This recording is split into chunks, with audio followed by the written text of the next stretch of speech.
Токиодо күмүш медаль уткан балбандарга 17 миллион сомдон жана бирден унаа берилди. Сыйлыктарды резиденцияда президент Садыр Жапаров тапшырды.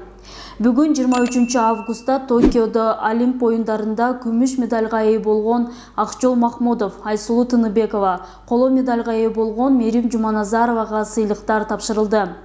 Мындан тышкары Олимп оюндарына катышкан спортчулар, машыктыруучулар да акчалай сыйлыктарга ээ болушту. Тактап айтканда Акчол Махмудов менен Айсулуу Тыныбекова 10 миллион сомдон сырткары экинчи даражадагы Манас орденин жана бирден RAF4 унаасын алышса, Жуманазарова 7 миллион сомдон сырткары үчүнчү даражадагы Манас ордени жана RAF4 унаасын алды. Кыргызстан Олимп оюндарында 2 күмүш, 1 коло медальга ээ болуп, Борбор Азия боюнча Өзбекстандан кийин экинчи орунду ээледи.